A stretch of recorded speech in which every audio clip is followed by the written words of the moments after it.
বাংলাদেশের মানুষের আইকিউ অনেক লো, এটা আসলে খুবই বেশি প্রচলিত। বলা হয় যে বাংলাদেশের মানুষ অ্যাকচুয়ালি কিছুই বুঝে না, ফেসবুকে কিছু একটা হলে লাফানো শুরু করে, কোনো একটা রব আজকে উঠলে কালকে আবার নাই হয়ে যাবে, তাই তো মানুষকে কন্ট্রোল করা খুবই সহজ। এজন্য যখন বিশ্ববিদ্যালয়ের পরীক্ষাগুলো হয় তখন কি আইকিউ এর টেস্ট করা হয়, তাই তো বি ইউনিটে যখন তোমাদের পরীক্ষা হয় অথবা সি ইউনিটে যখন পরীক্ষা হয়, ইভেন এই ইউনিটেও বিভিন্ন জায়গায় তোমার আইকিউ এর পরীক্ষা নেওয়া হয়। আইকিউ পরীক্ষাটা অ্যাকচুয়ালি কীরকম হয়, তো মানসিক দক্ষতা নামে একটা পার্টে তোমার কিছু কোয়েশ্চেন দেওয়া হয় যেগুলো আসলে নর্মালি খুবই সহজ, তুমি যদি একটু কিছু প্র্যাকটিস করো তুমি ইজিলি পারবা, সেগুলো তোমাকে আনসার করতে হয়। তো আজকে আমরা দেখব চট্টগ্রাম বিশ্ববিদ্যালয়ে গত 2025-26 সেশনে বিভিন্ন ইউনিটে, অ্যাকচুয়ালি আমি বলি B B unit, B one unit, B two unit, তারপর হচ্ছে C unit and D unit, এই 5টা ইউনিটে তোমার হচ্ছে আইকিউ থেকে কী কী কোয়েশ্চেন আসছে, কোন কোন টাইপ থেকে আসছেন। আগামী বছর যেহেতু চট্টগ্রাম বিশ্ববিদ্যালয়ে পরীক্ষা হবে তখন এই ইউনিটগুলোতেই অথবা এই ইউনিটগুলো বাদে যদি চট্টগ্রাম ইউনিভার্সিটির অন্যান্য ইউনিটে যদি কোয়েশ্চেন আসে বা অন্য যে কোনো ইউনিভার্সিটি, তখন তুমি অ্যাকচুয়ালি এই টপিকগুলো কীভাবে অ্যাপ্রোচ করবা। আর চট্টগ্রাম ইউনিভার্সিটি পরীক্ষা দিতে গেলে অ্যাকচুয়ালি কী টাইপের কী টপিক থেকে কোয়েশ্চেনগুলো তুমি এক্সপেক্ট করতে পারো, সেগুলো আমরা আজকে ক্লাসে দেখবো। ওকে, চলো শুরু করা যাক। চট্টগ্রাম বিশ্ববিদ্যালয়ে 2025-26 সেশনের সকল ইউনিটের মানসিক দক্ষতার কোয়েশ্চেনের অ্যানালাইসিস। ঠিক আছে, চলো। তো প্রথমে আমরা দেখতেছি যে বিভিন্ন টপিক ওয়াইজ কিছু একটা চার্ট বানানো আছে, তাই তো। এখন এখানে আমি টপিকগুলো তোমাদেরকে দেখাই গেলাম, এটা আমি আবার লাস্টে এসে অ্যানালাইজ করবো যে কোন কোন টপিক থেকে কী কী কোয়েশ্চেন আসে, তোমাদের একদম প্রোগ্রাম করে তোমাদেরকে কোন এমসিকিউটা যেটা পড়াইছি সেটা কতটুকু ইম্পর্টেন্ট সেটা বোঝাতে পারি। চলো এখন শুরু করা যায়। প্রথম এমসিকিউটা আছে সম্পর্ক নিয়ে। কি সম্পর্ক নিয়ে? রক্ত সম্পর্ক নিয়ে।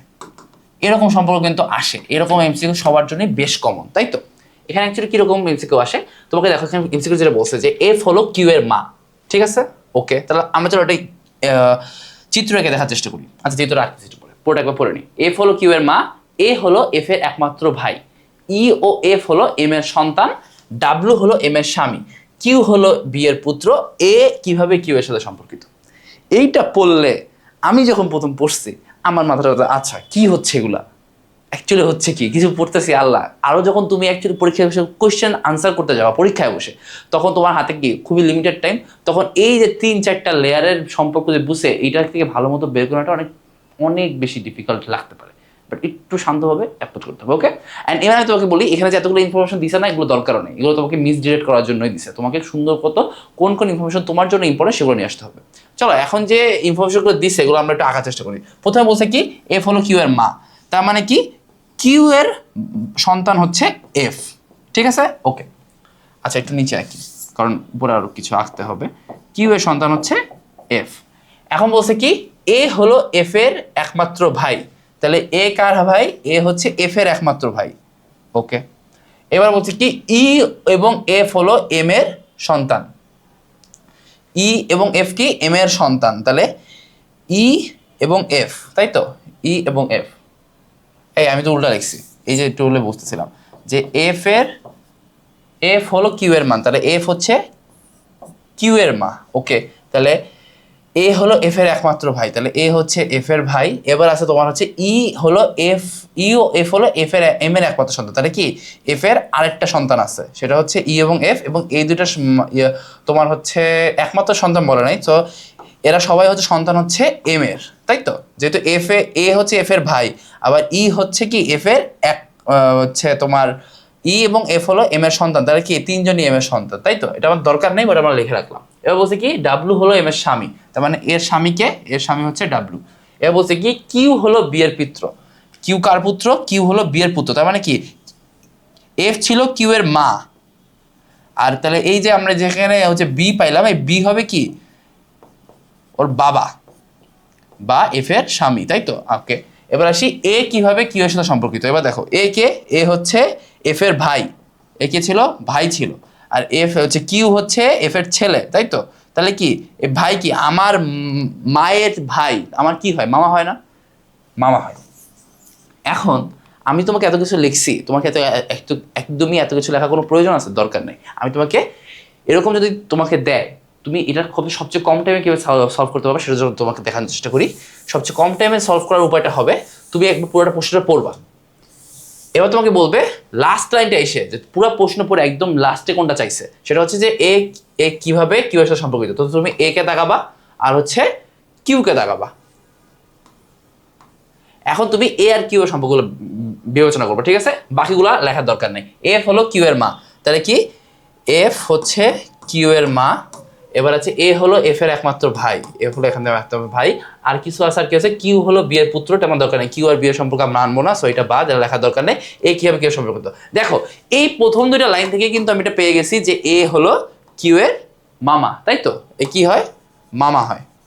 তাহলে কি আমার এই লাস্টের দুটো লাইন পড়ে যে আমাদের টাইম নষ্ট হলো, এটা কি কখনো দরকার আছে? দরকার নেই। তুমি সবসময় পুরোটা একবার পড়বা, লাস্ট লাইনটা যেখানে তোমার অ্যাকচুয়ালি কোশ্চেনে বলছে সেটাকে, সেখান থেকে তোমার অ্যাকচুয়ালি কোনগুলো লাগবে তুমি সেটাকে, মানে ধরো এখানে এ আর কিউ দিয়ে বলছে, তোমার অনেক জায়গায় নাম দিয়ে বলতে পারে, যে জসিম, করিম, রহিম, রহিমা, ঠিক আছে? ওই নামগুলোকে আইডেন্টিফাই করবা। তারপর তোমার এই পুরো প্রশ্নে যেখানে যেখানে তোমার ইম্পর্টেন্ট ইনফোগুলো আছে সেগুলোকে মার্ক আউট করে শুধুমাত্র সেই সম্পর্কগুলো প্রশ্নেই একটু ছোট করে আঁকার চেষ্টা করবো বা লেখার চেষ্টা করবো, তার তোমার ইজিয়ার হবে। ওকে, তো এরকম করে তুমি দেখো, পরে যেভাবে করলাম কয় সেকেন্ড লাগছে? মাত্র 10 সেকেন্ড লাগছে। এর আগে যখন করলাম তখন 1 মিনিট লেগে গেছে, তাই তো? সো অবভিয়াসলি শর্টার অ্যাপ্রোচটাই নিবা তোমরা। এরপর আসি, এটা খুব সহজ, যে 40 মিনিট পূর্বে সময় ছিল 4টা বেজে 45 মিনিট, 6টা বাজতে আর কতক্ষণ বাকি আছে? তার মানে এখন কয়টা বাজে এটাকে নির্ণয় করা লাগবে না? ধর 40 মিনিট পূর্বে সময় ছিল 4টা বেজে 45 মিনিট, তার মানে ধর এখন 40 মিনিট এর সাথে যোগ করি, তাহলে 4টা বেজে 45 মিনিট ইংরেজিতে লিখলাম, এর সাথে 40, ধরো এটাকে 5টা আগে বাজাই, তাহলে এখান থেকে এটা 5টা বাজতে কত মিনিট লাগবে? 15 মিনিট লাগবে, তাই না? আচ্ছা, তার মানে এই যে 40 মিনিট ছিল, 40 থেকে এখন আমার আছে কত মিনিট? 25 মিনিট, তাই তো? 40 থেকে 15 চলে গেলে 25 মিনিট থাকে, তাহলে 5টা এখন কত বাজে? এর সাথে যোগ করে দেবো 25 মিনিট, তাহলে 5টা 25, তাহলে এখন 6টা বাজতে কতটুকু সময় বাকি আছে? 30 আর 5, তাই তো? 35 মিনিট বাকি আছে। তাহলে কয় মিনিট বাকি আছে? 35 মিনিট। এগুলো একদমই খুবই সহজ, জাস্ট একটু ভাববা, আর কিছুই না। ভালো লাগবে, একটু পড়লেই পারবা যারা প্র্যাকটিস করবা। আচ্ছা, এখন একটা ইম্পর্টেন্ট জিনিস, যে সিরিজ টাইপের এমসিকিউ থেকে প্রচুর আসে আইকিউতে। তোমাকে হচ্ছে কয়টা নাম্বার দিয়ে দেয়, এই নাম্বারে মাঝে একটা ফাঁকা ঘর দিয়ে দেয়, ধরো এখানে যেমন হচ্ছে মাঝে একটা ফাঁকা ঘর দিয়ে দিছে, অথবা অনেক সময় পরে, মানে ধরো এইগুলা দেয় নাই, খালি এইটুকু দিয়ে দিছে, বলছে মানে একদম সবার লাস্টেরটা আননোন, এখানে তোমাকে বের করতে হবে যে লাস্টের সংখ্যাটা কত। ওকে, সো এখন তুমি এই সিরিজ কিভাবে সমাধান করবা? যে কোনো ধরনের সিরিজ সমাধান করার সবচেয়ে ইজিয়েস্ট উপায় হচ্ছে তুমি প্রথম তিনটা সংখ্যা, প্রথম কয়টা সংখ্যা? প্রথম 3টে সংখ্যাকে অ্যানালাইজ করবা। অ্যাটলিস্ট কয়টা সংখ্যাকে অ্যানালাইজ করা লাগবে? 3টা সংখ্যাকে। তো 3টে সংখ্যা অ্যানালাইজ করে তুমি বুঝতে যাবা যে এখানে হচ্ছেটা কি। তুমি দেখো এখানে 3টে সংখ্যা কি হচ্ছে? 66 থেকে 56 গেছে, তার মানে কত কমছে? 10 কমছে, তাহলে -10 হয়েছে। আচ্ছা, এবার দেখো 56 থেকে 48 গেছে, এখানে কি হয়েছে? এখানে -8 হয়েছে, বা ইংরেজিতে লিখলে -8 হয়েছে। এখন তো তুমি কি দেখতেছো? তোমার একবার 10 কমছে, একবার 8 কমছে, তাহলে এখন কত কমা উচিত? এখন 6 কমা উচিত। তারপরে দেখো তারপরটাও কত কমা উচিত? তারপরটা 4 কমা উচিত। দেখো তো লাস্টেরটা কত কমা উচিত? লাস্টেরটায় 2 কমা উচিত। এরকম করে হওয়া উচিত নাকি? এখন দেখো লাস্টেরটা 2 কমছে, লাস্টেরটা 2 কমছে, তার মানে কি আমার এটাও অবশ্যই সঠিক হবে, আবার এটাও সঠিক হবে। তার মানে এখন কি এই 48 থেকে 8 বিয়োগ করলে কত আসবে? আমার আসবে হচ্ছে 40। ওনা ওয়েট, 6 বিয়োগ করবো আমি, আমার তো 8 এখানে গেছে, এই যে 56 থেকে 48 আমার 8 গেছে, তার মানে কি 8 আর এই যে 48 থেকে পরেরটা যেখানে তোমার অজানা, সেখানে কত যাবে? এখানে 6 বিয়োগ যাবে, তাই তো? তাহলে 48 থেকে 6 বিয়োগ করলে কত থাকবে? 42। তো তোমার আনসারটা কত হবে? আনসারটা তোমার এখানে 42, তাই তো? আবার 42 থেকে তুমি 4 বিয়োগ করো 38, 38 থেকে 2 বিয়োগ করো 36। তার মানে যে কোনো ধরনের এমসিকিউ সলভ করার সবচেয়ে সহজ উপায়টা কি? তুমি প্রথম 3টে সংখ্যাকে একটু অ্যানালাইজ করতে হবে। ওকে, আচ্ছা, সিরিজের আরো অনেক কোশ্চেন আছে, আমরা সেগুলো সলভ করবো, কোনো সমস্যা নেই। এবার ধরো আসি, এই কোশ্চেন আছে বি ইউনিটাই সাধারণ জ্ঞান বিভাগে, ঠিক আছে? এই যে এর আগে যতগুলো কোশ্চেন করলাম এগুলো কিন্তু চট্টগ্রাম বিশ্ববিদ্যালয়ে বি ইউনিটে সাধারণ জ্ঞান বিভাগের ভিতরে আসছে। ওকে, আচ্ছা, তাহলে এগুলোর জন্য কিন্তু আলাদা কোনো আইকিউ বিভাগ তৈরি করা নেই। আচ্ছা, এবার কি বলছে? নিচের কোন উত্তরটি 3টি থেকে পৃথক, তাই তো? মানে এই যে 3টা অপশন আছে, এর ভিতর কোনটাকে তুমি আলাদাভাবে আইডেন্টিফাই করতে পারতেছো? দেখো, sports ground, cinema screen, drama stage, rubber erase. এখন এটা পড়ে আমরা কি বুঝলাম? স্পোর্টস একটা অ্যাক্টিভিটি, এটা কি একটা অ্যাক্টিভিটি, আর এই গ্রাউন্ডটা কি? গ্রাউন্ডটা হচ্ছে যেখানে ওই অ্যাক্টিভিটিটা করা হয়, তার মানে কি একটা প্লেস, তাই তো? প্লেস। এই যে সিনেমা স্ক্রিন, সিনেমাও কি একটা অ্যাক্টিভিটি, আর স্ক্রিনে হচ্ছে সিনেমাটা দেখানো, তাহলে এই স্ক্রিনটাকেও কি প্লেস বলা যাচ্ছে। ড্রামাও একটা অ্যাক্টিভিটি, স্টেজে ড্রামা পারফর্ম করা হয়, তাহলে কি স্টেজ একটা প্লেস। কিন্তু দেখো রাবার কি একটা অ্যাক্টিভিটি? না, রাবার একটা বস্তু। রাবার কি? রাবার একটা বস্তু। আর ইরেজ কি? ইরেজ হচ্ছে একটা অ্যাক্টিভিটি। তার মানে কি এই অন্যগুলোর সাথে এইটা প্যাটার্নটা মিলে নাই, তাই তো? সো এখানে এটাই হচ্ছে তোমার আনসার। কি বলছে যে কোনটি অন্য 3টে থেকে পৃথক, তার মানে এটাই তোমার অন্য 3টে থেকে পৃথক, তার এই ঘ নাম্বারটা হচ্ছে তোমার এখানে আনসার। ওকে, আচ্ছা, এবার আসি, একটা ঘড়িতে যখন 3টা 15 বাজে তখন ঘন্টা ও মিনিটে কাটার ভিতরে কত কোণ উৎপন্ন করে। এখানে একটা সূত্র আছে, এই সূত্রটা সবাই জানতে হবে। ওকে, কি সূত্রটা? কখনো যদি তোমার হচ্ছে ঘন্টা ও মিনিটে কাটার অন্তর্ভুক্ত কোণ নির্ণয় করতে হয়, যদি ঘন্টা ও মিনিটের কাটার অন্তর্ভুক্ত কোণ যদি নির্ণয় করতে হয়, সেটা কীভাবে নির্ণয় করবে তুমি জানো? সেটা নির্ণয় করবা, তোমার একটা সূত্র আছে 11, তারপর 11 এর সাথে কি গুণ যাবে, m মাইনাস 60h/2, উপরে একটা মডুলাস থাকবে। মডুলাস মানে কি আমি বলতেছি। তাহলে সূত্রটা দেখছো 11m মাইনাস 60h/2, তাই তো? আচ্ছা, এখন চলো আমরা একটু বোঝার চেষ্টা করি কি হচ্ছে এখানে। আচ্ছা, তো এখন এখানে যেটা হচ্ছে, এই যে সূত্রটা আছে, সূত্রটা অ্যাকচুয়ালি কি করে? সূত্রটা অ্যাকচুয়ালি তোমার এই যে যখন 3:15 বাজে, তার মানে কি, ধরো ঘড়ি কাটা এরকম হবে 1টা 2টা 3টা, সরি এটা 12টা 1টা 2টা, এই যে 3টা, তার মানে 1 2 3। যখন 3:15 বাজে তখন ঘড়ি কাটা কোথায়? ঘড়ি কাটা এখানে। আচ্ছা, আর 15 মিনিটে কাটা তো এখানে, তাই না? তাহলে এটা কি 0 ডিগ্রি? না, ঘড়ি কাটা আসলে থাকে না। ঘড়ি কাটাটা 3টা থেকে হালকা একটু নেমে যায়, আর মিনিটে কাটাটা এখানে থাকে। আর বাকি তো তোমার 4 5 6 7 8 9 10 11 12 এগুলো তো আছে, তাই না? এখন আমাদেরকে এই যে মধ্যবর্তী সে কোনটা নির্ণয় করতে হবে। তো কোন নির্ণয় করার সূত্র হচ্ছে এইটা। সূত্রটা কি? খুবই সহজ, চলো আসি করি। 11m, তাই তো? তার মানে 11 × 15 আর মাইনাস 60h মানে হচ্ছে, m মানে হচ্ছে তোমার মিনিটে কত বাজে, আর h মানে হচ্ছে তোমার ঘন্টায় কত বাজে। তাহলে কি 60 × ঘন্টায় কত বাজে 3। এটা তুমি নির্ণয় করবা, এটাকে 2 দিয়ে ভাগ করবা, আর এখানে একটা মডুলাস দেবা। মডুলাস মানে এখানে বিয়োগফল যাই হোক, তুমি শুধুমাত্র পজিটিভটাকেই ধরবা। ধরো এখন করি 11 × 15, 15 × 10 কত? তুমি এটা হাতে ক্যালকুলেশন কিন্তু অবশ্যই করতে হবে, কিন্তু মুখে মুখে ক্যালকুলেশন করে ফেলতে হবে। তোমার নিজের খাতায় একটা অল্প একটু জায়গা, কিন্তু তোমার কাছে কোনো ক্যালকুলেটর দেওয়া হবে না। সো এটা অবশ্যই 15 × 10 কত? 150। তার মানে কি 15 × 11 কত হবে? অবশ্যই এই 150 এর সাথে 15 যোগ যাবে, তাহলে কত আসবে? 165। ওকে, তাহলে এখানে আসতেছে 165। আর এই যে 60 × 3, এটা তো জাস্ট যে 3 ছক 18 হয়ে যাবে না? 18 পরে জাস্ট শূন্যটা বসে যাবে, তাহলে কি 180। আচ্ছা, এর নিচে কত থাকবে? 2।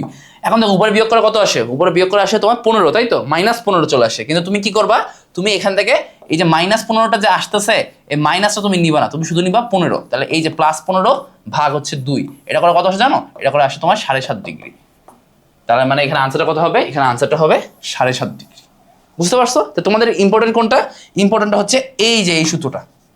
এই সূত্র তুমি যদি ভালো মতো মনে রাখতে পারো, তোমার ঘড়ি কাটার এই ডিগ্রি জামেতি আসুক না কেন, যত ডিগ্রি কোন নির্ণয় করতে পারো না, যতটা মিনিটই বাজাক না কেন, তুমি ইজিলি করে আসতে পারবা।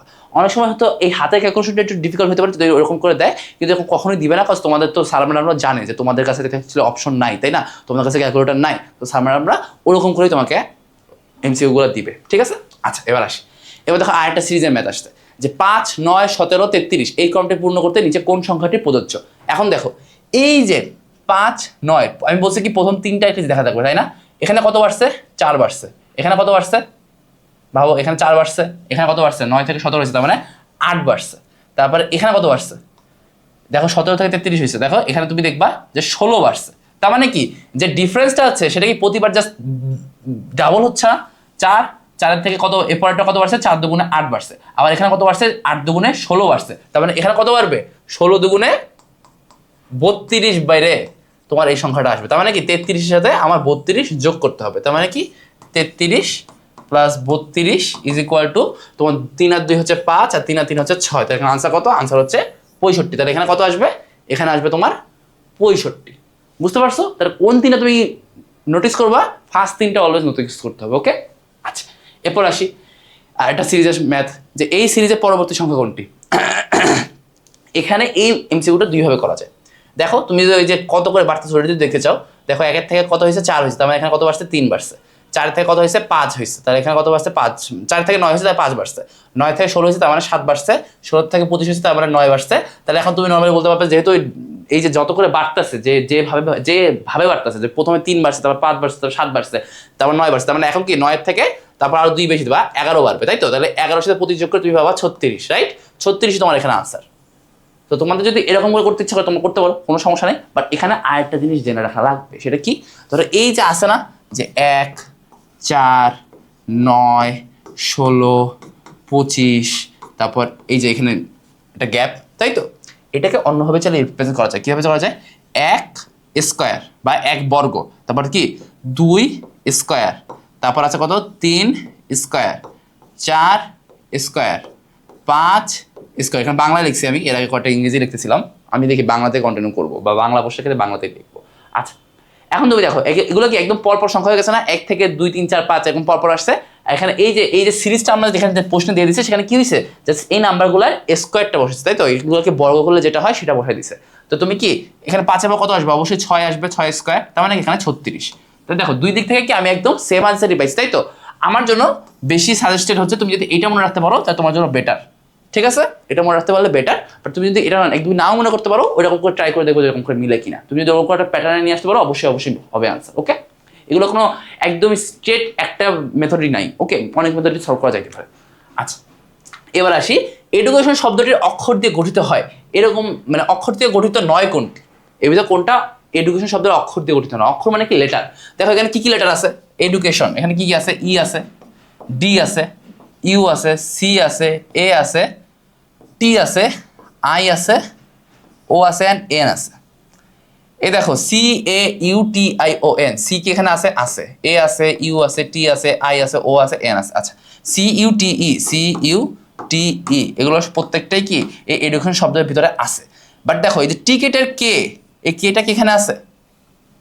কে কি কোনো এডুকেশনের ভিতরে আছে? নাই। তার মানে কি এডুকেশন শব্দটার অক্ষর দিয়ে গঠিত নয় এমন অপশনটা হচ্ছে টিকেট, ঠিক আছে? টিকেট একটা কে আছে যেটা অবশ্যই এডুকেশন ওয়ার্ড দিয়ে গঠিত না।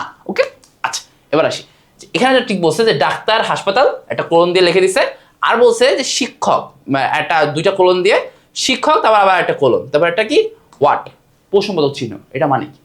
এইটা মানে হচ্ছে তোমার ডাক্তার, দেখো তুমি এখানে সিরিজ দিছে, ঠিক আছে? তুমি একটু তুলনা করে বুঝতে হবে যে ডাক্তার, হাসপাতাল, তাহলে ডাক্তার কি করে? ডাক্তার একজন পেশা, ডাক্তার কোথায় কাজ করে? হাসপাতালে কাজ করে। তাহলে শিক্ষক আরেকটা পেশা, শিক্ষক কোথায় কাজ করে? এটা তোমাকে বুঝতে হবে। ওকে, শিক্ষক কোথায় কাজ করে? শিক্ষক অবশ্যই স্কুলে কাজ করে। তাহলে তোমার এখানে আনসারটা কি হবে? আনসারটা হবে স্কুল। ওকে, আচ্ছা, এবার আসি আরেকটা সিরিজ, খুবই জোস। এই সিরিজটা একটু ডিফিকাল্ট, তাও এটাকেও তুমি যদি প্রথম 3 থেকে 4টা তুমি একটু ভালো মতো বুঝো তাহলে তুমি ইজিলি পারবা। দেখো 3 সাথে কত বাড়ছে? 15 হয়েছে। তারপর কত হয়েছে? তারপর আবার 7, তারপর আবার 6 কমছে, তারপর আবার কি অনেক বেশি বেড়ে গেছে। কত বাড়ছে? প্রায় 60 বাড়ছে। তাহলে কোনো এখানে কি কোনো প্যাটার্ন তুমি বাড়ার দিক থেকে লক্ষ্য করতে পারতেছো যে কত বাড়তেছে বা কত কমতেছে? এদিক থেকে কোনো প্যাটার্ন আছে? নাই। এখন তো ধরো গুণের দিক থেকে কোনো প্যাটার্ন আছে কিনা দেখি। ধরো 3কে 6 দ্বারা গুণ করলে, 18 হয়। আবার 18 থেকে 6 বিয়োগ করলে তোমার হচ্ছে 12 হয়। আবার 12কে 6 দ্বারা গুণ করলে তোমার 72 হয়। 72কে 6 দিয়ে বিয়োগ করলে 66 হয়। আবার 66কে 6 দিয়ে গুণ করলে তোমার হচ্ছে 396 হয়। তার মানে কি একবার গুণ একবার বিয়োগ, একবার গুণ একবার বিয়োগ, একবার গুণ, তাহলে কি এই একটা প্যাটার্ন কি রিপিট হচ্ছে, তাই তো? তার মানে কি এখন 396, 66 সাথে 6 গুণ করে 396 পাইছি, তাহলে এখন আমাদের প্যাটার্ন অনুযায়ী কি হবে? এই 6 বিয়োগ যাবে, তাই না? 396 থেকে 6 বিয়োগ করব, 396 থেকে 6 বিয়োগ করবো, তা কত আসে? 390। আনসারটা বুঝতে পারছো? তাহলে আনসার এখানে আনসারটা কি হবে? কোন অপশনটা? 390। ওকে, এবার আসি যে ABCDEF and G are sitting in a row facing north. এটা একটা অবস্থান টাইপের একটা ম্যাথ। এটা কি? এটাকে তোমাকে কয়েকজন লোকের নাম বলে দিছে বা কয়েকটা লেটার বলে দিছে, বলছে যে এরা একদিকে সবাই হচ্ছে উত্তর দিকে, ধরো এইটা হচ্ছে উত্তর দিক, ঠিক আছে? এটা কি উত্তর দিক, এই উত্তর দিকে ফেস করে বসে আছে। এখন কে কার পরে বসছে, কে কে কোন জায়গায় আছে, এটা তোমাকে আনসার করতে হবে। এটা ওই সম্পর্কের মতোই অনেকটা, এটা একটু ভালো মতো পুরোটা পড়বা, তারপর তোমাকে যেটা চাইছে ওটাকে তুমি ধরে তারপর অন্য কাজগুলো করতে চাও। ওকে, চলো করি। ABCDEF and G are sitting in a row facing north. F is the immediate right of E. E is fourth to the right of G. C is neighbor of B and D. Person who is third to the left of D is at one of the ends. What is the position of A? এটা মানে কি বলছো? ধরো main যে কোশ্চেনটা, এটা কি? What is the position of A, মানে এ কোথায় আছে। ওকে, এ কোথায় আছে। এখন আসো এবার আর কি কি বলছে। এর আগে যেটা বলছে সেটা প্রথম থেকে যদি আসি, যে F is the immediate right of E, তার মানে এটা হচ্ছে তোমার প্রথম সত্য। প্রথম সত্যটা কি? যে F is the immediate right of E, তার মানে হচ্ছে ই এর ঠিক ডান পাশে এফ আছে, ঠিক আছে? ই এর ঠিক ডান পাশে কি আছে? এফ আছে। এবার দেখো E is fourth to the right of G, তার মানে কি E is fourth to the right of G, তার মানে কি জি এর থেকে ডান দিকে, রাইট অফ মানে ডান দিকে, ঠিক আছে? এখানে ছিল F is the immediate right of, তার মানে কি এফ হচ্ছে ই এর ঠিক ডানে, ইমিডিয়েট মানে ঠিক পাশেই। আচ্ছা, আর এখানে 4 টু দ্য রাইট অফ জি মানে হচ্ছে জি এর 4 জন পরে হচ্ছে তোমার ই, এরকম, ঠিক আছে? তাহলে এটা হচ্ছে তোমার দ্বিতীয় শর্ত। তৃতীয় শর্তটা হচ্ছে C is neighbour of B and D, C is neighbour of B and D. এটা মানে কি জানো? এটা হচ্ছে তৃতীয় শর্ত, এন্ড তৃতীয় শর্তটা মানে হচ্ছে তোমার C is neighbour of B and D, তার মানে কি সি একই সাথে বি এবং ডি এর প্রতিবেশী বা একই, তারা কি পাশাপাশি আছে, তাই তো? তাহলে এখানে একটা বি, এখানে একটা ডি, ঠিক আছে? যেহেতু বি আগে লেগেছে ডি পরে লেগেছে, আমরা বি কে আগে ধরবো, ডি কে পরে ধরবো, কোনো সমস্যা নাই। ওকে, আচ্ছা, এবার আসি person who is third to the left of D, person who is third to the left of D, তার মানে কি ডি যে আছে, ডি এর এইদিকে থার্ড, তার মানে কি ডি এর বাম দিক থেকে তৃতীয় যে আছে সে হচ্ছে একটা এন্ডে আছে, তার মানে কি এটা একটা এখানে মানে শেষ, এখান থেকে শুরু হয়েছে, ঠিক আছে? এন্ড মানে হচ্ছে তোমার দুইটা পয়েন্ট যেখান থেকে তোমার স্টার্ট হয়। ধরো এখানে একটা লাঠি, এখানে একটা লাঠি, এইটা হচ্ছে একটা এন্ড, এটা হচ্ছে একটা এন্ড, তার মানে যেখান থেকে শুরু হয়েছে যেখান থেকে শেষ হয়েছে এই দুটোকে এন্ড বলা হয়। ওকে, আচ্ছা, এখন তাহলে আমরা কয়টা শর্ত পাইলাম? আমরা শর্তগুলো পাইলাম এরকম যে মেইনলি হচ্ছে আমরা কয়টা শর্ত পাইছি, হচ্ছে 4টা, 1টা 2টা 3টা 4টা। তো এই যে আমি 4টা শর্ত পাইছি, এই 4টা শর্তকে এখন আমাদের ইউজ করে আমাদের টোটালি পুরোটাকে একটু নির্ণয় করতে হবে। চলো করি। তাহলে আমাদের প্রথমে যেটা বলছে, আচ্ছা না, ধরো এখান থেকে আসি, এটাতে তো একটা শুরুর পার্ট বাম দিক থেকে শুরু হয়েছে, তার মানে কি বাম দিক থেকে তোমার 1টা 2টা 3টা, তারপর 4 নাম্বারটা হচ্ছে ডি। আচ্ছা, টোটালি আছে কয়টা? 1টা 2টা 3টা 4টা 5টা 6টা 7টা, তার মানে কয়টা আছে? 1টা 2টা 3টা 4টা 5টা 6টা 7টা। এখন একটা কথা বলো, ডি কোথায় ছিল? ডি এর দুই পাশে তো বি আর সি ছিল, তাই না? এই দেখো এখানে ছিল না যে ডি এর বাম পাশে দুটো কি বি আর সি, তার মানে এখানে তুমি একটা বি একটা সি বসাই দিলা। আচ্ছা, এখন তুমি আসো, এবার তোমাকে কি বলছে? আমাদের যে অন্য দুইটা শর্ত ছিল, এই যে এখানে একটা শর্ত ছিল, এখানে একটা শর্ত ছিল। এই দেখো জি আর ই এর মাঝখানে কি 3টা গ্যাপ ছিল না? জি আর ই যে মাঝখানে 3টা গ্যাপ ছিল। এই আমরা যে অন্য কিছু করলাম, এখানে কি আমরা পরপর 3টা নাম্বার একসাথে অন্য কোনো শর্তে পাইছি? পাই নাই কিন্তু। মানে দেখো এই যে এই শর্তটা বাদে একই সাথে 3টা নাম্বার আছে বা 3টা লেটার একসাথে আছে, এরকম কোনো শর্ত আরও কিন্তু অন্য কোটা নাই। তার মানে কি ঠিক এইখানে কি বি সি আর ডি বসে যাইতে পারে না? পারে তো। তার মানে কি এই যে এটা হবে কি জি। ওকে, আচ্ছা, এবার বলছে কি এই যে ডি এর পরে তাহলে কি ছিল? ডি এর পরে ছিল তোমার ই, ডি এর পরে কি আছে? ই। আবার ই এর পরে কি আছে? ই এর পরে আছে এফ, এফ। তাহলে কে বাকি আছে? খালি বাকি আছে খালি এ। তবে তোমার এখানে আনসারটা কি হবে? এ। এ হচ্ছে সবার লাস্টে। তোমার কি চাইছে কি what is the position of A, তার মানে এ কোথায় আছে? এ আছে হচ্ছে এক্সট্রিম রাইট বা একদম সবার ডানে। এ আছে কোথায়? এক্সট্রিম রাইট বা সবার ডানে। এক্সট্রিম লেফট মানে সবার বামে। এখানে আছে কি জি। সেন্টার মানে একদম মাঝখানে। মাঝখানে দেখো কি আছে? 1 2 3, 1 2 3, তার মানে মাঝখানে হচ্ছে এইটা, তার মানে সবার মাঝখানে আছে হচ্ছে ডি। আর between E and D, E and D এর মাঝখানে কেউ নাই, সো এটা তোমার আনসারই, কোনোভাবে কোনো অপশনই না। এক্সট্রিম আর রাইট, তাহলে এক্সট্রিম রাইট মানে কি? এ হচ্ছে সবার ডানে আছে। এখন এই টিকটা অনেকের একটু কঠিন কঠিন লাগতে পারে, এরকম বাংলায়ও আমরা বেশ কিছু টিক করবো ইনশাল্লাহ। এখন ফ্রি ক্লাসও কিছু করবো, প্রশ্ন অ্যানালিসিস ক্লাস যেগুলো গত বছর আসছে সেগুলো সলভ করবো। আবার আমরা যখন মেইন ক্লাসে ফেরত যাবো, তখন মেইন ক্লাসেও আমরা এরকম পজিশনাল বা এরকম অবস্থানগত অনেকগুলো এমসিকিউ ইনশাল্লাহ সলভ করে তোমাদের এই টপিকটা পুরোপুরি ক্লিয়ার করে দেবো। ওকে, তো তোমরা এটা একটু ভাইবো, এরকম অনেক কিছু এমসিকিউ সলভ করো, ইনশাল্লাহ ক্লিয়ার হয়ে যাবে। ওকে, তো এইটা তোমার বাচ্চাকালে হচ্ছে মায়ের তুলনায় মেয়ের বয়স 14 বছর বেশি, তারপর তাহলে হচ্ছে বাবা যদি হচ্ছে মেয়ের বয়সের 3 গুণ হয়, তাহলে মেয়ের বয়স কত, এরকম টাইপের জিনিসপাতি আসে না? সো ওইরকম টাইপের একটা ম্যাথ হচ্ছে এইটা। এটা কীরকম দিছে যে ইংরেজিতে দিছে জাস্ট যে 10 years ago হাসান ওয়াজ থ্রাইস অ্যাজ ওল্ড অ্যাজ কবির ওয়াজ, তার মানে কি 10 বছর আগে হাসানের যে বয়স ছিল সেটা কবিরের বয়সের 3 গুণ ছিল। আবার কি বলছে 10 years hence, তার মানে কি 10 বছর পরে হাসানের যে বয়স হবে সেটা হচ্ছে কবিরের বয়সের টোয়াইস বা দ্বিগুণ হবে। তাহলে চলো এটাকে একটু সমীকরণ লিখবো। সমীকরণ দিয়ে করাটা খুবই ইজি, তোমরা বাংলায় যখন অপেক্ষা টপেক্ষা পড়তে ওগুলো আসলে খুবই ডিফিকাল্ট, ওগুলো বোঝার ঝামেলা। আমরা সমীকরণ দিয়ে করবো। আমরা হাসানের বর্তমান বয়সকে ধরে নিব এইচ, আর কাবিরের বর্তমান বয়সকে ধরে নিব কে। চলো করি। তাহলে হাসানের 10 বছর আগে বয়স কত? এইচ মাইনাস 10 না? 10 বছর আগে বয়স, এখন থেকে 10 বছর আগের। আচ্ছা, আর কাবিরের 10 বছর আগে বয়স কত? কে মাইনাস 10। এখন কি বলছে যে হাসানের বয়স 10 বছর আগে কাবিরের বয়সে 3 গুণ ছিল, তাহলে এখান থেকে একটা সমীকরণ আনা যাবে না যে H minus 10 is equal two 3k minus 30। অতএব তুমি যদি এই যে এই মাইনাস 10টাকে এই পাশে নিয়ে চলে যাও, তাহলে হচ্ছে তোমার 3k মাইনাস 30 প্লাস 10, অতএব হচ্ছে মাইনাস 20। এটা 1 নম্বর সমীকরণ ধরলাম। এরপর আরেকটা আসো, এই পরের শর্তটা যে he will only be twice as old age Kabir, তার মানে কি কবিরের বয়সের দ্বিগুণ হবে, তার মানে কি 10 বছর পরে, তাই তো? তার থেকে এইচ প্লাস 10 বর্তমান বয়সের সাথে 10 যোগ যাবে, তো কি কে এর সাথে কি যাবে প্লাস 10 যাবে, এটা কি 2 বছর 2 গুণ হবে, জাস্ট টোয়াইস। তার মানে কি H plus 10 is equal two 2k plus 20।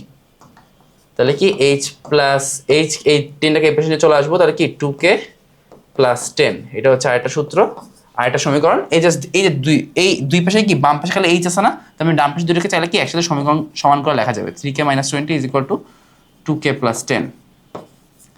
এই যে 20কে এই পাশে নিয়ে গেলাম, আর এই যে এইদিকে 2টা কে আছে, এদিকে 3টা কে আছে, তার মানে এখানে খালি একটা কে থাকবে, আর মাইনাস 20কে এই পাশে নিয়ে চলে গেলে তোমার 10 আর 20 কত হয়, এদিকে যেহেতু যোগ যাবে নাকি, তার 30।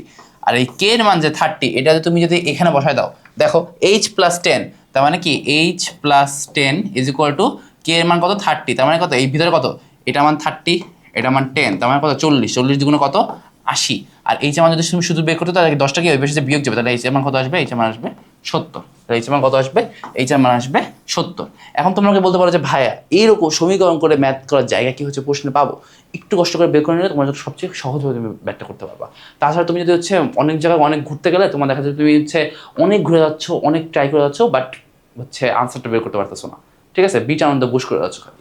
সো ট্রাই করবা যে যদি সমীকরণ জায়গাটা জাস্ট এদিকে 3টা লাইন, এদিকে 3টা লাইন, তারপর তুমি যদি 3টা লাইন জায়গা দেখা পেয়ে যাও, তুমি এটা মোটামুটি করে ফেলতে পারতেছো। আর এই লাস্টের দুটো তো আসলে ইজি, তুমি এইটুকু লেখা ফেলে তুমি বাকিটুকু নিজের মাথাতেও করতে পারবা। ওকে, আচ্ছা। আর যদি কখনো মনে হয় যে টাইম অনেক বেশি নাই, তাহলে এরকম টাইপের গুলা স্কিপ করাটা ভালো, পরে এসে তুমি আনসার করলা, বিকজ এগুলো একটু বেশি ম্যাথমেটিক্যাল হিসাব, সেগুলো করাটা একটু টাইম লাগে। আচ্ছা, এবার দেখো এগুলো কিন্তু ম্যাথমেটিক্যাল না, যে find the pair that has a similar relationship with rain and drizzle. Rain মানে কি বৃষ্টি, ড্রিজল মানে কি, ড্রিজল মানে ছিটা বৃষ্টি বা তোমার গুড়গুড়ে বৃষ্টি, তাই তো? তাহলে কি রেইন হচ্ছে, ড্রিজল হচ্ছে রেইনেরই একটা লাইটার ভার্সন, তাই তো, লাইটার ভার্সন। দেখো তার মানে কি এখানেও তোমার এরকমই একটা পেয়ারকে খুঁজে বের করতে হবে, যেটা তোমার হচ্ছে প্রথম কাজটার পরেরটা হচ্ছে লাইটার ভার্সন হবে। দেখো হচ্ছে সুইম আর ডাইভ, সুইম মানে সাঁতার কাটা, ডাইভ মানে লাভ দাও, দুটো আসলে একই কাজ না, সো এটা আনসার না। হপ আর শাফেল দুইটা আলাদা কাজ, হপ মানে লাভ দেওয়া, শাফেল মানে তোমার জাস্ট পা চেঞ্জ করা। আচ্ছা, ওয়াক আর রান, দেখো ওয়াক একটা কাজ, রান হচ্ছে কি তার লাইটার না, তার হেভিয়ার ভার্সন। আমরা হাঁটি আর দৌড়াই, দুইটা কি দৌড়ানোটা বেশি কষ্ট করে না, তার ওটা কি হেভিয়ার। আর দেখো রান আর জগ, রান মানে কি দৌড়ানো, আর জগ মানে হচ্ছে আস্তে ধীরে দৌড়ানো, তার মানে কি এইটা তোমার হচ্ছে লাইটার, মানে রান মানে কি অনেক বেশি জোরে দৌড়ানো, আর হচ্ছে সকালবেলা কি অনেকে জগ করে না, জাস্ট এরকম আস্তে আস্তে আস্তে আস্তে, সো ওইটা কি তোমার হচ্ছে অবশ্যই দৌড়ানোর লাইটার ভার্সন। তো এখানে আনসারটা কি হবে, এখানে আনসারটা হবে রান আর জগ। তো এই টিকটা কি বলছে, যে find the word that completes the bottom row of the words. Bottom row মানে কি, এটা হচ্ছে উপরের রো, এটা কি এই অ্যান্ড ফ্লাই ভি, এটা হচ্ছে দাগের উপরের রো বা উপরের সারি, আর এই হ্যামস্টার স্কোয়ারেল আর এই যে ফাঁকা ঘর, এটা হচ্ছে নিচের সারি। এখন তোমাকে এই উপরটা নিচের ভিতরটা মিল আছে, এটা বোঝাতে চাচ্ছে, তো এখান থেকে তোমাকে এই ফাঁকা ঘরে কি বলবো এটা নির্ণয় করতে হবে। এখন দেখো অ্যান্ড ফ্লাই বি, এই প্রত্যেকটাই কি তোমার পতঙ্গ বা কীট পতঙ্গ জাতের, তাই তো? আচ্ছা, আর নিচেরগুলো কি হ্যামস্টার স্কোয়ারেল, এই হ্যামস্টার স্কোয়ারেল যারা দেখছো এগুলো হচ্ছে তোমার হচ্ছে কাঠ বিড়ালি অথবা ইঁদুর এই টাইপের, ঠিক আছে? সেগুলো কি ইঁদুর জাতীয়, ওকে, ইঁদুর জাতীয়। এখন একটা কথা বলো, এই পতঙ্গর ইংরেজি নামটা কি? ইনসেক্টস, ইনসেক্ট জাতীয়, ঠিক আছে? অ্যান্ড ফ্লাই বি সবই হচ্ছে ইনসেক্ট জাতীয়। আর এই ইঁদুর জাতীয় ইংরেজি নামটা হচ্ছে রোডেন্ট, জেনে রাখো এটার নাম কি, রোডেন্ট। এখন দেখো এই যে অপশনগুলো দিছে, তোমার এখানে আনসার আছে কি স্পাইডার, মাউস, রোডেন্ট, ক্যাট। তাহলে এই যে এখানে যেহেতু বি বসে, তাহলে আমরা এখানে বুঝতে পারছি যে এখানে ইঁদুর জাতীয় কোনো একটা প্রাণীর নাম বসবে, তাই তো? আচ্ছা, স্পাইডার কি ইঁদুর জাতীয় প্রাণী? না। মাউস কি ইঁদুর জাতীয় প্রাণী? হ্যাঁ। রোডেন্ট কি ইঁদুর জাতীয়? আমি বললাম যে ইঁদুর জাতীয়, এই যে বাংলা যে কথাটা, এটার বা এই বাংলা কথাটার ইংরেজিটা হচ্ছে রোডেন্ট, অথবা এই ইঁদুর জাতীয়, এদেরকে টোটালি তোমার এই জাতটাকে বলা হয় রোডেন্ট, যেমন পতঙ্গের জাতটাকে বলা হয় ইনসেক্টস। ইনসেক্টস কি কোনো অ্যানিমালের নাম? না, ওগুলো সব করে অ্যানিমালের একটা জাতের নাম, তাই তো? তো সেরকমই ইঁদুর জাতীয় এই জাতের নামটা হচ্ছে রোডেন্ট। আচ্ছা, এবার আসে কি তোমার হচ্ছে ক্যাট। ক্যাট কি, ক্যাট কি ইঁদুর জাতীয়? না। তার মানে কি রোডেন্ট আর মাউসের ভিতরে কনফিউশন, কিন্তু রোডেন্ট হচ্ছে জাতের নাম, আর আমার লাগবে একটা অ্যানিমালের নাম, সেখানে আনসারটা কি হবে? আনসারটা হবে মাউস, ঠিক আছে? ওকে, চলো পরেরটা যাই। If reptile is to lizard then flower is to. Reptile মানে হচ্ছে তোমার সরীসৃপ, রেপটাইল মানে কি, রেপটাইল মানে হচ্ছে সরীসৃপ, আর লিজার্ড মানে কি তোমার হচ্ছে টিকটিকি। তাহলে সরীসৃপের একটা প্রাণী হচ্ছে টিকটিকি। এখন তোমাকে বলছে ফ্লাওয়ার, তার মানে কি ফুল, তাহলে ফুলের একটা যে কোনো একটা ফুলের নাম আসবে কেন, তাই তো? দেখো এখানে পেটাল বলছে, পেটাল মানে হচ্ছে তোমার পাতা, পেটাল আনসার না। স্টেম, স্টেম মানে তোমার আনসার না, সেম কোনো পাতা কোনো অংশ না। এবার হচ্ছে অ্যালিগেটর, অ্যালিগেটর মানে তো কুমির, তাহলে কোনো কুমির তো কোনো ফ্লাওয়ার না, তার মানে শুধু যে ডেইজি, ডেইজি হয়তো তোমার এখানে আনসার যে কি ফ্লাওয়ার, ফ্লাওয়ারের একটা নাম হচ্ছে ডেইজি, তাই তো? আচ্ছা এবার আসি, in three of the options the second number is related to the first number in a similar logical way which is the odd one out। তার মানে কি এই যে চারটা অপশন আছে প্রত্যেকটাতে প্রথম নাম্বারটা দ্বিতীয় নাম্বারের সাথে একটা ইউনিক নিয়মে সম্পর্কিত, শুধুমাত্র একটা অপশন সম্পর্কিত না, সেটা আমাদেরকে খুঁজে বের করতে হবে। দেখো এই যে 3 আছে না, এই 3 আর এই 3 কিউব করলে তোমার হচ্ছে পাওয়া যায় 27। তোমাদেরকে জানতে হবে যে 3 কিউব বা 3 ঘন করলে, ঘন করা মানে কি তোমার 3 বার গুণ করা, তাই তো? এই 3 বার গুণ করে তুমি পাবা হচ্ছে 27। আচ্ছা এই 6 আছে না, 6 তুমি যদি কিউব করো তাহলে তুমি পাবা হচ্ছে 216। তার মানে কি প্রথমটা আর পরেরটা হচ্ছে কি কিউব, তাই তো? প্রথমটা পরেরটা হচ্ছে প্রথমটার কিউব। এই যে 2কে কিউব করে তুমি পাবা হচ্ছে 8। কিন্তু 4কে কিউব করে তুমি কত পাবা জানো? 4 কিউব করে তুমি পাবা হচ্ছে 64। কিন্তু আমাদের এখানে দিয়ে দিচ্ছে কত 120, তাহলে কি এটা হচ্ছে নিয়মটা মানতেছে না, তো এখানে তোমার কি এটা আনসার না, এটা আনসার না মানে কি এটাই আনসার, তাই তো? এটাই কি আনসার, কারণ কি তোমাকে বলছে কি অড ওয়ান আউট, তার মানে যেটা মিলতেছে না, যেটা অন্যান্য অপশনের সাথে মিলে না, সেটাই তোমার আনসার। তাই কি এটাই অন্যান্য অপশনের সাথে মিলতেছে না, তার মানে কি এটাই আনসার। আচ্ছা এবার আসি, এক্স ইন্ট্রোডিউসেস ওয়াই সেইং, এটা একটা সম্পর্কে কিন্তু এটা কি ইজিয়ার ভার্সন। ওকে চলো দেখি, X introduces Y saying he is the husband of the granddaughter of the father of my father.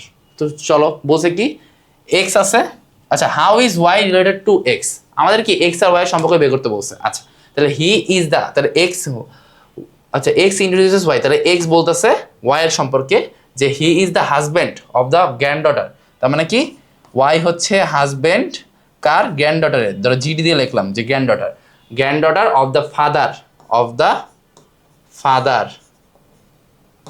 Of my father. তার মানে কি এই যে ফাদারের, যে ফাদারের গ্র্যান্ডফাদার মানে যে ফাদারের গ্র্যান্ডডটার, তার মানে কি সে হচ্ছে গ্র্যান্ডফাদার, এ হচ্ছে এক্স এর ফাদারের ফাদার, তাহলে কি এক্স হচ্ছে কি এর গ্র্যান্ড সান অথবা গ্র্যান্ড ডটার, তাই তো?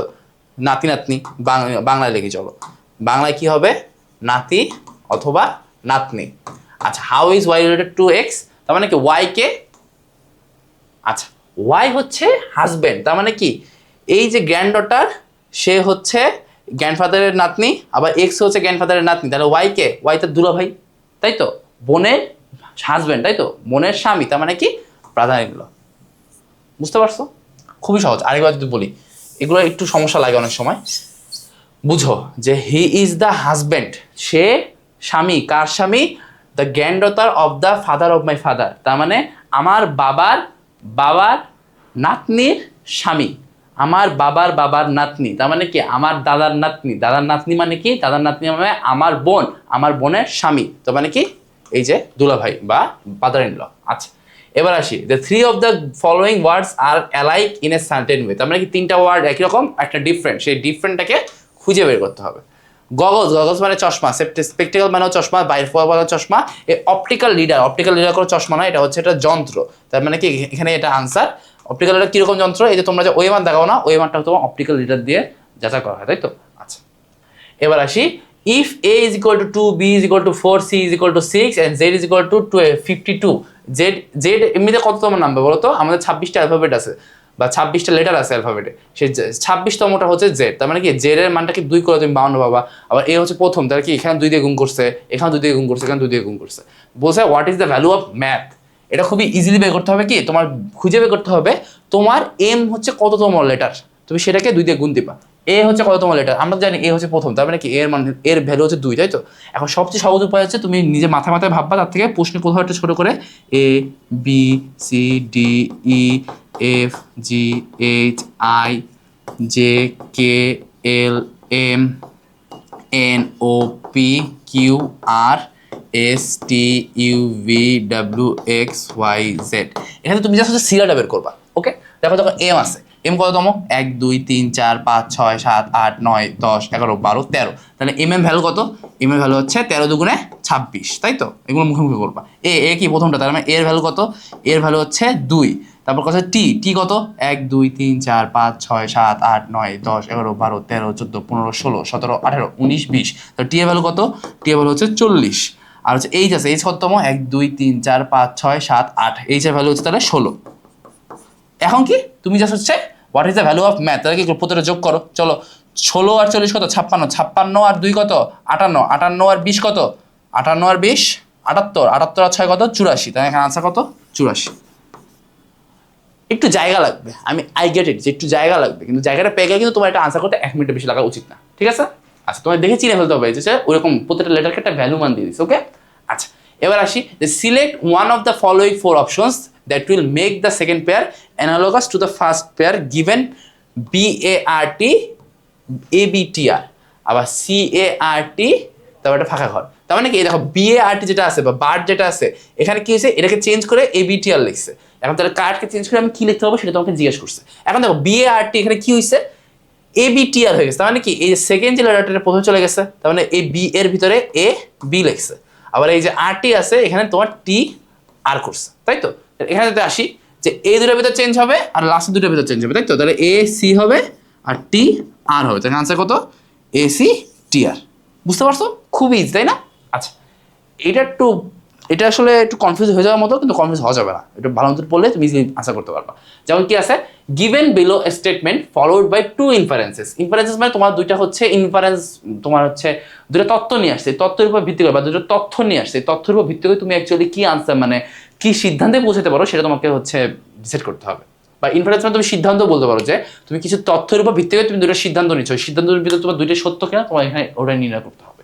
কি বলছে, choose the inference that can be inferred from the given statement by selecting the right option. Okay, statementটা কি, due to the rapid increase in the pandemic most of the divisions are locked down. Inference কি আছে, প্রথম inference is the pandemic is dangerous, দ্বিতীয় inference আছে the pandemic will spread rapidly। এটা মানে কি, তোমার যে স্টেটমেন্টটা দিছে যে ডিউ টু র্যাপিড ইনক্রিজ, তার মানে দ্রুত হচ্ছে এই মহামারীটা ছড়ানোর কারণে মোস্ট অফ দ্য ডিভিশন মানে সবকিছুই ধরতে গেলে বন্ধ করে ফেলা হয়েছে। এখন তোমাকে প্রথম সিদ্ধান্তটা কি বলছে, প্রথম সিদ্ধান্ত বলছে যে দ্য প্যান্ডেমিক ইজ ডেঞ্জারাস। যেহেতু সবকিছু বন্ধ করে ফেলা হচ্ছে, তার মানে অবশ্যই বলা যায় যে অবশ্যই মহামারীটা অবশ্যই খুবই গুরুতর, তাই তো, অনেক বেশি তোমার ভয়ানক। আচ্ছা এরপরে কি আসে, the pandemic will spread rapidly. এটা মানে কি, তোমার কি মহামারীটা অনেক দ্রুত ছড়াবে। এখন এটা আমরা বলতে পারি না, আমরা প্রথমটা বলতে পারলাম, আমরা এটা কেন বলতে পারি না আমি বলি। আমরা যেহেতু সব কিছুকে অফ করে দিচ্ছি আর এটা যেহেতু অনেক গুরুতর, তাই আমরা অফ করে দিচ্ছি। এখন অফ করে দিলে আবার অনেক দ্রুত ছড়াবে কীভাবে, এটা আমি শিওরলি বলতে পারছি না। এটা অবশ্যই ছড়াইতে পারে যদি ঠিকমতো প্রথমটা বন্ধ না করা হয়, ঠিকমতো যদি সব ডিভাইসকে অফ করে না দেওয়া হয়, তাহলে অবশ্যই ছড়াইতে পারে এবং কোনো মানুষকে ভুল করে সেই অনুযায়ী ছড়াতে পারে। কিন্তু তুমি এটাকে এই তথ্যের উপর ভিত্তিকে তুমি এটাকে বলতে পারবে না। তো কি শুধুমাত্র প্রথম ইনফারেন্স বা শুধুমাত্র প্রথম সিদ্ধান্তটা কি সত্য, তাই তো। আমরা এই তথ্য থেকে শুধুমাত্র প্রথমটাকে সত্য বলতে পারি। আমার যদি অ্যাডিশনাল কোনো তথ্য দেওয়া থাকতো তাহলে আমি দ্বিতীয়টাকে সত্য বলতে পারতাম। আচ্ছা এবার আসি, এর একটা ম্যাথমেটিক্যাল একটা কোশ্চেন যে Abir solves 5 questions per minute and start solving at 2 PM। তার মানে কি প্রতি মিনিটে 5টা করে প্রশ্ন সলভ করে। ওকে, প্রতি মিনিটে কয়টা করে প্রশ্ন সলভ করে, 5টা। স্টার্ট সলভিং অ্যাট 2 PM, তার মানে কয়টার সময় স্টার্ট করছে, দুপুর 2টার সময় স্টার্ট করছে। এখন সিয়াম সলভ 6 কোশ্চেন্স পার মিনিট, তার মানে কি প্রতি সেকেন্ডে কয়টা, 6টা, প্রতি মিনিটে কয়টা, 6টা, আর হচ্ছে 4 2:15, তার মানে কয় মিনিটে শুরু করছে, 2:15 বা 2:15 শুরু করছে। এখন বলছে when would they have solved the same number of question, তার মানে কি তারা যেহেতু একই দিনে শুরু করছে তাহলে তারা কখন মানে কয়টার সময় তারা একই সংখ্যক কোশ্চেন সলভ করে থাকবে। এখন তোমার প্রথম শুরু করছে তোমার হচ্ছে কে, প্রথমে শুরু করছে আবির। এখন আবির কি প্রতি মিনিটে 5টা করে সলভ করতে পারে, আর সিয়াম প্রতি মিনিটে 6টা করে সলভ করতে পারে। সিয়াম যেহেতু বেশি সলভ করে, সিয়াম একসময় আবিরকে তোমার অতিক্রম করে যাবেই যাবে, ঠিক আছে। যে পরে শুরু করবে তার যদি সে বেশি শক্তিশালী হয়, সে কি আগে শুরু করছে তাকে অবশ্যই একসময় ছাড়াই যাবে, এটা কোনো সমস্যা নাই। তোমার যেমন পড়াশোনার ক্ষেত্রে অনেক বলো যে আমার 10 দিন আগে হচ্ছে ও শুরু করে ফেলছে, আমি তো এখনো শুরু করতে পারিনি, তাহলে আমি কখনোই শুরু না করে আমি তো কখনো পারবো না। কিন্তু তোমার যদি অবশ্যই ক্যাপাবিলিটি থাকে, তুমি যদি ওই পরিমাণে পরিশ্রম দিতে পারো, তুমি অবশ্যই তাকেও ছাড়াই যেতে পারবা। আচ্ছা তো এটা হচ্ছে ওরকম একটা ম্যাথ। এখন দেখো সিয়াম কতক্ষণ আগে শুরু করছে, 15 মিনিট আগে শুরু করছে না। আচ্ছা এখন তুমি দেখো প্রতি মিনিটে এটা কি 5টা সলভ করে প্রতি মিনিটে, আবার 6টা সলভ করে প্রতি মিনিটে। তার মানে কি এই যে পরে যে সিয়াম কি প্রতি মিনিটে একটা করে বেশি সলভ করে না, সিয়াম কি প্রতি মিনিটে একটা করে বেশি সলভ করে। সিয়াম কয় মিনিটে একটা করে বেশি সলভ করে, সিয়াম একটা বেশি প্রতি মিনিটে। আচ্ছা এই যে যতক্ষণ আবির কাজ করছে এই যে 15 মিনিট, এই 15 মিনিটে আবির অ্যাকচুয়ালি কয়টা কোশ্চেন সলভ করছে, তাহলে 15 × 5 ও প্রতি মিনিটে 5টা করে সলভ করতে হবে, তার মানে কি 75টা কোশ্চেন সলভ করছে। তাহলে কি সিয়াম যখন শুরু করছে তখন সে আবিরের থেকে 75টা কোশ্চেন পিছনে আছে, কিন্তু সিয়াম যেহেতু প্রতি মিনিটে একটা করে বেশি সলভ করে, তাহলে কি সিয়াম একসময় যে আবিরকে ধরে ফেলবে? আচ্ছা, তো সিয়ামের এই 75টা বেশি কোশ্চেন সলভ করতে কতক্ষণ লাগবে? ও যদি প্রতি মিনিটে একটা করে বেশি সলভ করতে পারে, তাহলে এই 75টা সলভ করতে 75 মিনিট লাগবে। 75 মিনিট মানে কত? 75 মিনিট মানে হচ্ছে 60 মিনিট প্লাস 15 মিনিট, তার মানে কত? 1 আওয়ার 15 মিনিট। আচ্ছা, তার মানে দেখো কয়টা শুরু করছে। আচ্ছা, এটা কার লাগবে? এটা লাগবে হচ্ছে তোমার সিয়ামে, তাই তো? সিয়ামের শুরুর পর থেকে আমরা এটা হিসাব করছি। তার মানে কি সিয়াম কয়টা সময় শুরু করছে? তো 2:15-তে। তাহলে 2:15, তার 2:15 1 ঘন্টা 15 মিনিট পর কয়টা বাজবে এটা আমাদের নির্ণয় করা লাগবে। তাহলে 2:15 সাথে 15 মিনিট যোগ করে দিলাম, তাহলে 2:30, আর তার সাথে 1 ঘন্টা যোগ করে দিলাম, তাহলে কি 3:30। তাহলে আনসার কত? এই যে 3:30 হচ্ছে তোমার এখানে আনসার। ওকে, এখানে আনসার কত? এখানে আনসার হচ্ছে 3:30। আচ্ছা, এবার আসি, যদি ওয়ারশিপ দ্বারা 5137624 বোঝায়, তাহলে শিপ দ্বারা কি বোঝায়? তাহলে দেখো এই যে ওয়ারশিপ যে ওয়ার্ডটা আছে, এখন কয়টা ওয়ার্ড, কয়টা লেটার আছে? 1টা 2টা 3টা 4টা 5টা 6টা 7টা। এখানে কয়টা আছে? 1টা 2টা 3টা 4টা 5টা 6টা 7টা। তার মানে কি প্রতিটা লেটারকে একটা করে নাম্বার অ্যাসাইন করে দিছে, বা প্রতিটা লেটারের একটা করে ভ্যালু ঠিক করছে। এখন দেখো এই যে শিপ, এই শিপের ভ্যালুটা কত? 7624, তাই তো? লাস্টের 4টা কি 7624 না? তাহলে যদি শিপকে যদি আলাদা করে বের করতে পারে, তাহলে আমরা এই 7624টাকে একদম আনসার বের করে ফেলতে পারি না? 10 সেকেন্ড লাগছে? 10 সেকেন্ড লাগার কথা না, খুবই ইজিলি তুমি এইখানে যে ভ্যালুগুলো অ্যাসাইন করছে সেখানে তুমি শিপের মানগুলো বের করে ফেলবা। ওকে, আচ্ছা, এবার আসি, প্রদত্ত বিকল্প হতে বিসদৃশ শব্দটি বের করো। কি কি শব্দ আছে? Ecosystem, biodiversity, globalisation, afforestation. এখন দেখো ইকোসিস্টেম মানে তোমার হচ্ছে বাস্তুতন্ত্র, বায়োডাইভার্সিটি মানে তোমার হচ্ছে জীববৈচিত্র্য, গ্লোবালাইজেশন মানে বিশ্বায়ন, এফরেস্টেশন মানে জঙ্গল কাটা। এখন দেখো এই তিনটাই হচ্ছে তোমার পরিবেশ নিয়ে, ইকোসিস্টেম বাস্তুতন্ত্র, জীববৈচিত্র্য, আর হচ্ছে তোমার এফরেস্টেশন, প্রত্যেকটা কি তোমার পরিবেশ নিয়ে, পরিবেশে ভালো অথবা পরিবেশে খারাপ। কিন্তু এই যে গ্লোবালাইজেশন আছে, গ্লোবালাইজেশন তোমার হচ্ছে বিশ্বায়ন, এটা তোমার পরিবেশের সাথে ডিরেক্টলি সম্পর্ক নাই। পরিবেশের জন্য এটা মনে হয় খারাপ, কিন্তু এটা আমরা ডিরেক্টলি সম্পর্ক বের করতে পারতেছি না। তো এখানে কি তোমার বিসদৃশ সমস্যা? অবশ্যই গ্লোবালাইজেশন। ওকে, আচ্ছা, এবার আসি, প্রদত্ত বিকল্প হতে বিসদৃশ শব্দটি বের করো। কি কি আছে? অ্যান্টিসিপেশন মানে তোমার এক্সপেক্ট করা বা কিছু একটা প্রেডিক্ট করা, যে আজকে বাংলাদেশ কত নাম করবে এটা আমি অ্যান্টিসিপেট করি। আমি ভাবতেছি যে বাংলাদেশ মনে হয় আজকে 200 করবে, এটা একটা অ্যান্টিসিপেশন, ঠিক আছে? বা আমি ভাবতেছি আমার একটা বিপদ আসতেছে, আমি একটা অ্যান্টিসিপেট করতেছি এটা বিপদ। আচ্ছা, এক্সপেকটেশন, আমি আশা করতেছি, এটা এক্সপেকটেশন মানে হচ্ছে তোমার আশা করা, আমি আশা করতেছি আমি বেশ পরীক্ষায় ভালো করবো। আচ্ছা, কন্টেম্পলেশন, কন্টেম্পলেশন মানেও সেই আশা অথবা তোমার হচ্ছে আশা করাই বলা যায়, ঠিক আছে? বা আগে সামনে কি হবে, ভবিষ্যতে কি হবে সেটাকে হচ্ছে ভাবা। আচ্ছা, ইগনোরেন্স মানে কি? ইগনোরেন্স মানে মূর্খতা। তো কি এটা অবশ্যই আলাদা, এই প্রত্যেকটার সাথে আশা ভাবা অথবা ফিউচার কি হবে সেটা ভাবার সাথে একটা মানে মিল আছে, কিন্তু ইগনোরেন্সটা কি অবশ্যই মূর্খতা। ইগনোরেন্স কি অবশ্যই সামনে কি হবে সেটা ভাববে না, তাই তো? এটা অবশ্যই অড ওয়ান। আচ্ছা, এবার আসি, প্রদত্ত বিকল্প হতে বিশুদ্ধ বের করো। এবার এখানে কি আছে? জিঞ্জার মানে আদা, পটাটো মানে আলু, গার্লিক মানে রসুন, গার্লিক মানে কি রসুন, আর টমেটো মানে কি টমেটো। এখন এবারে তুমি বিশুদ্ধ কিভাবে বুঝবা? প্রত্যেকটাতেও তোমার হচ্ছে তরকারি অথবা তুমি হচ্ছে ফল বলতে পারো, টমেটো ফলও বলা যায়, তরকারিও বলা যায়। তাহলে কি এখানে তুমি মানে ফল অথবা তরকারি তুমি এটাকে আলাদা করতে পারবে না। তুমি আলাদা করতে কিভাবে জানো? তোমাকে জানতে হবে যে জিঞ্জার, তার মানে আদা, আলু আর রসুন প্রত্যেকটাই হয় মাটির নিচে, এগুলো প্রত্যেকটাই হয় কি মাটির নিচে, আর শুধুমাত্র টমেটো হয় মাটির উপরে। তার মানে কি টমেটো এই কারণে বিসদৃশ, কারণ হচ্ছে টমেটো মাটির উপরে হয়, ঠিক আছে? এটা অবশ্যই বুঝতে পারা, পরীক্ষা হলে ভেবে নিয়ে আসাটা অনেক ডিফিকাল্ট, বাট তুমি অবশ্যই প্র্যাকটিস করো, এখানে কমন পেয়ে যেতে পারো বা এই টাইপের পেয়ে যেতে পারো। এরকম ডিরেক্টলি জিঞ্জার পটেটো গার্লিক না দিলেও তোমার অন্য কয়টা ওয়ার্ড দিলো, কিন্তু এই সেম লজিক থেকে, যে মাটির উপরে আর মাটির নিচে অথবা ফল অথবা সবজি, এই লজিক থেকে দিল, তখন কিন্তু তুমি মাথায় এই কয়েকটা লজিক যখন তুমি চেক করতে যাবো তখন তুমি পেয়ে যাবা। ওকে, প্র্যাকটিস করতে হবে অনেক। আচ্ছা, প্রদত্ত বিকল্প হতে বিসদৃশ শব্দটি বের করো। কি কি আছে? জুপিটার, মার্স, আর্থ, মুন। জুপিটার কি? মঙ্গল, সরি, জুপিটার মানে বৃহস্পতি, মঙ্গল মানে মার্স মানে হচ্ছে তোমার মঙ্গল, আর হচ্ছে তোমার আর্থ মানে পৃথিবী, মুন মানে চাঁদ। এখন দেখো এই প্রথম তিনটা হচ্ছে গ্রহ আর লাস্টেরটা উপগ্রহ, তো মানে কি তোমার বিসদৃষ্ট হচ্ছে মুন। ওকে, আচ্ছা, এবার আসি, প্রদত্ত বিকল্প হতে বিসদৃশ শব্দটি বের করো। দেখো সার্কেল, ট্রায়াঙ্গেল, রেক্টেঙ্গেল, অ্যালগরিদম, প্রত্যেকটা হচ্ছে এক একটা করে জ্যামিতিক শেপ, আর শুধুমাত্র এই অ্যালগরিদম হচ্ছে যে তোমার অ্যালগরিদমটা কি কোনো ধরনের জ্যামিতিক শেপ না। অ্যালগরিদমের বাংলাটা কি জানো? অ্যালগরিদমের বাংলাটা হচ্ছে নীতি বা নিয়ম, ঠিক আছে? তো এখানে কি অবশ্যই বিসদৃশ শব্দটা হচ্ছে অ্যালগরিদম। ওকে, আচ্ছা, এবার আসি যে ইলিটারেসি এডুকেশন, আর হচ্ছে ইলিটারেসি এডুকেশন একটা পার্ট, একটা জোড়া, আর এই জোড়ায় আছে ডট আর এদিকে কিছু একটা, এটা কি আমাদের বের করতে হবে। এখন দেখো ইলিটারেসি মানে কি? মূর্খতা, মূর্খতা দূর করতে কে সাহায্য করে? শিক্ষা। তাহলে কি ডট মানে তোমার হচ্ছে খরা, তা খরাকে দূর করতে সাহায্য করবে, খরা দূর করতে সাহায্য করতে পারে তোমার হচ্ছে রেইন। এখন তোমরা বলতে পারো যে ওয়েল মানে কুয়া, ড্যাম মানে বাঁধ, আর রিভার মানে নদী, তাহলে কুয়া অথবা নদীও তো তোমার এখানে আনসার হইতে পারে। কিন্তু না, তোমার যখন খরা হয় তখন কি তোমার নদীর পানি কি তোমাকে হচ্ছে খরাটা দূর করে দিবে? অবশ্যই খরা দূর করতে বৃষ্টি লাগবেই। তার মানে এখানে কি খরা মানে সলভের জন্য অবশ্যই বৃষ্টি প্রয়োজন, বা ড্রটের ক্ষেত্রে কি আসবে? রেইন আসবে। আচ্ছা, এবার আসি ক্লক, টাইম, থার্মোমিটার। এখন দেখো ক্লক, টাইম এটা একটা জোড়া, থার্মোমিটার এদিকে জোড়া, আরেকটা কি হবে সেটা তোমাকে নির্ণয় করতে হবে। এখন দেখো ক্লকের সাথে কি আছে? ক্লকের সাথে তোমার ক্লক কি এই টাইম পরিমাপ করে, তাই তো? আচ্ছা, এর থার্মোমিটার, থার্মোমিটারের সাথে কি আছে? থার্মোমিটারের সাথে তোমার থার্মোমিটার কি পরিমাপ করবে? টেম্পারেচার পরিমাপ করবে। তাহলে কি পরিমাপ করবে থার্মোমিটার? থার্মোমিটার হচ্ছে টেম্পারেচার পরিমাপ করবে। আচ্ছা, এবার আসি যে কম্পোজার, ওপেরা, পয়েট। আচ্ছা, কম্পোজার মানে কি? কম্পোজার মানে যে হচ্ছে কম্পোজ করেন, তাই তো? কি কম্পোজ করেন? মিউজিক কম্পোজ করেন। ওপেরা কি? ওপেরা হচ্ছে তোমার একটা মিউজিকের সংকলন। তো কম্পোজার কি তৈরি করেন? কম্পোজার তার জীবনে হচ্ছে ওপেরা তৈরি করেন। আর পয়েট, পয়েট মানে কি? কবি। কবি কি তৈরি করেন? কবি কবিতা লেখেন। কবিতার ইংরেজিটা কি? কবিতার ইংরেজিটা তুমি বলতে পারো সনেট, বা আমরা তো সনেট সবাই পড়ছি, তাই না? ওই যে মাইকেল মধুসূদন দত্ত সনেট তৈরি করছেন। সো তাহলে পয়েট কি? কবি কি তৈরি করেন? কবি হচ্ছে কবিতা, বা তুমি এখানে এই ক্ষেত্রে সনেট বলতে পারো। নোবেল কে তৈরি করেন? নোবেল হচ্ছে অথর তৈরি করেন। এডিশন আসলে কোনো ধরনের সাহিত্যিক কর্ম না, এডিশন মানে জাস্ট সংস্করণ। ড্রামা হচ্ছে ড্রামাটিস্ট তৈরি করেন, তাই তো? ওকে, এবার আসি যে ডিরেক্টর। ডিরেক্টর কি তৈরি করছেন? ফিল্ম তৈরি করছেন। কোরিওগ্রাফার তারা কি তৈরি করবেন? কোরিওগ্রাফার তো হচ্ছে তোমার কোরিওগ্রাফ কি করে? অ্যাকচুয়ালি নাচ বা এরকম টাইপের জিনিসপত্র কোরিওগ্রাফ করা হয়, তাই তো? সেখানে দেখো অপশন কি আছে? মিউজিক। মিউজিক হবে না, মিউজিক হচ্ছে তোমার ওই যে কি, তোমার হচ্ছে কম্পোজার টাইপের কিছুটা আসবে। আচ্ছা, বা মিউজিশিয়ান আসবে।